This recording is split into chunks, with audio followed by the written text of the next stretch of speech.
Hey everybody, this is Maxine Taylor with another edition of my Trumpology report, an astrological report on all things Trump. And in this edition, we're going to look at Betsy DeVos, who has been nominated for Secretary of Education. And once again, we do not have a birth time for her, so I'm going to do a solar chart, and then I will show you what she triggers in Trump's chart. So let's look, first of all, at Betsy DeVos. Now, of course, the sun is in the first house, as it is in all solar charts. So the emphasis is on the self. We are, after all, here in physical form and earthbound, and we are all egocentric. Okay. Now look at her second house. I hope you can read that okay. That's Venus, the planet of love and money and beauty and all things lovely. And it's in her second house of money. It is retrograde. Not that that matters because she has amassed a huge amount of money with her husband. So Venus has blessed her, so to speak, financially. And so in her solar chart, she has got this wonderful ability to create money. Now, her south node is in the fifth house. The south node is that which we have already mastered. And this is children, this is speculation, this is fun of all types. It's gambling, it's taking a chance, it's enjoyment. And wherever the south node is in your chart, that's the area to which you are instinctively drawn, because it's natural to you. Okay, we'll get to the north node in a second. Look at her eighth house. The eighth house is other people's money. It's secrets. It's transformation. She has Uranus, the planet of rebellion, in the eighth house. This can, because the eighth house is the astral plane, this is the psychic planet in the astral area, so there's a great deal of psychic ability. And although her moon, we don't know where it is degree-wise, because we don't have a birth time for her, it's in the eighth house, so she is instinctively drawn to other people's money. This would be her husband's money, which means they would create finances in a very Uranian way, very inventive, very innovative, very different, even rebellious, and she is drawn to that. The moon also rules the public. And so these are the areas that she has decided to work on in this lifetime, because whatever's in the eighth house, even in a solar chart, is what we will transform in this lifetime without leaving the body. And so rebellion and innovation and the tendency to be emotionally attached to things. The moon represents mommy, and so the mommy role, whether with her own mother or her own children, is what she'll be dealing with. Pluto, the planet of control or transformation. You can't read my handwriting well, neither can I right now. That's a retrograde. It's in the ninth house of the higher mind. So her belief system, her principles deal with either controlling or transforming. Now, she's up for Secretary of Education, and the ninth house is the higher mind. This would be higher education rather than elementary school education, which would be down here in the third house of communication. So there can be a total transformation in her thinking relating to higher education. Jupiter, the great benefic, while it's in her 10th house, is hidden 1 degree behind the 11th. So it's really blessing the 11th house of friends and group activities. It can produce recognition because it's still in the 10th house, but more importantly, this is the humanitarian area of the chart.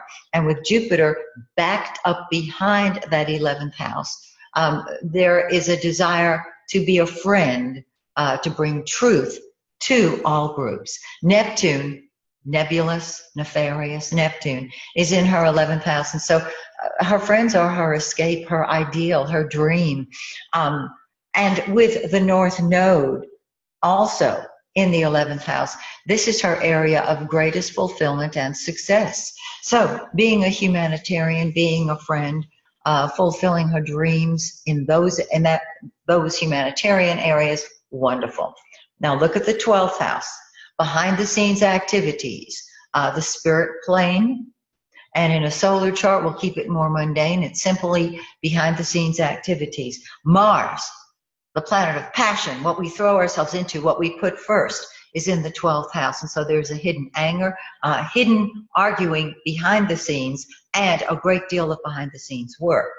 Saturn, the planet of responsibility, and even in a mundane chart, which a solar chart is more than a natal chart would be, this can be the fear of the unknown. And so behind the scenes, she can have a subconscious fear of the unknown, which she can work through by being Saturn, the leader, the authority figure behind the scenes. And Mercury, the planet of communication. There's a lot that goes on subconsciously with her, number one. Number two, that means she needs privacy and solitude, even sleep, to process her ideas, and lots of communication privately. So that's her chart, her solar chart. Now, let me tell you what Betsy DeVos triggers in Donald Trump, because after all, he is the one who is ultimately responsible for the people he appoints, who are appointed, who are elected. The buck stops with him, which means that anything that goes on in his administration during his term of office, he is ultimately responsible for, because it starts at the top.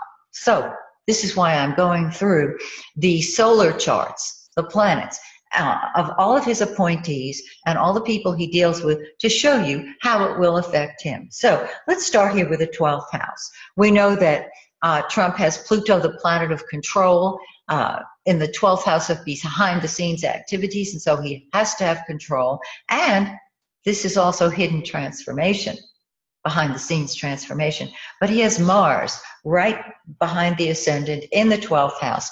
And wherever Mars is, that's what we fight with or fight for. That's what comes first to us. And so privacy and solitude, and control, of course, very, very important. But Mars is so close to the ascendant, and Mars's anger, we see it.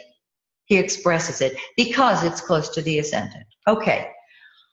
Betsy DeVos's Uranus, rebellion, explosion, sits on his Pluto, which means she can really help him break free on some level from his need to be in control, at the same time that her moon is on his Pluto, and the moon is what we are instinctively drawn to. And so while he's trying to hang on to his control, she's busting it up. Her Pluto, control or transformation. I have not seen too many people use Pluto as transformation, I might add.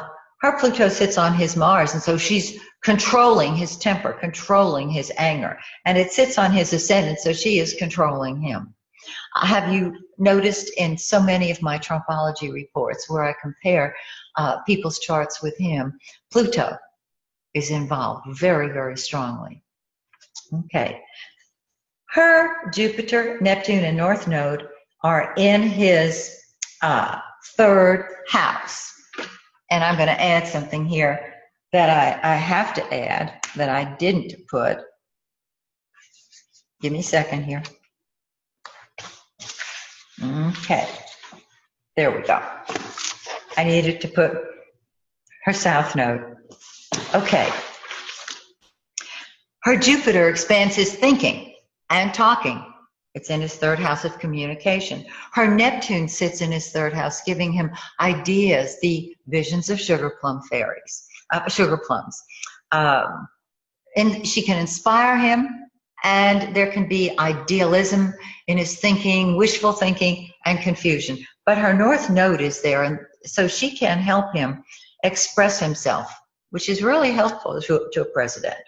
Now look at his fourth house. Her Mars, which is what comes first, it's anger, it's passion, sits in his fourth house of home and family and real estate. And so his home and family comes first to him. Now, she can help him with his real estate picture. However, with her Saturn and Mercury on his South Node and Moon, she has a great deal of authority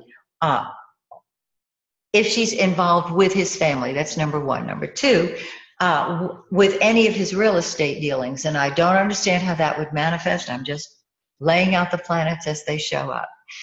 Mercury is what we think about and talk about. And so she triggers his self-protectiveness, that South Node moon that says, I got to take care of me when it comes to my family and real estate as well. Her sun sits on his vertex. The vertex is our karmic role in life. The sun is the center of life. And so she triggers his creative juices, his fun, his creativity, and the area of children. Very, very important. Now, she's going to be, if she is appointed Secretary of Education, he is not. So I'm not sure how this is going to work out, but she certainly encourages him to have fun. And I'm sure that she and her husband and he and his wife have socialized. Now, her Venus falls in his 6th house of work, health, and service. And so she can help him as his employee. This is also the area of employees. And her South Node is in his 9th house. And the South Node is that area that we have mastered in a past life. And it can be a drain on us if we spend too much time focused on that in this life. So that's Betsy DeVos. I believe her hearings continue today in Congress. Today is Wednesday. Trump will be inaugurated on Friday. There does seem to be a need to expedite things. So I will keep you posted. I can barely keep track of everything going on. After I do a video, and I think that's it for the day, then something breaks in the news and I'm back doing videos. So I hope you're enjoying them. I hope you'll stay tuned. I'm going to keep you posted on all things Trump.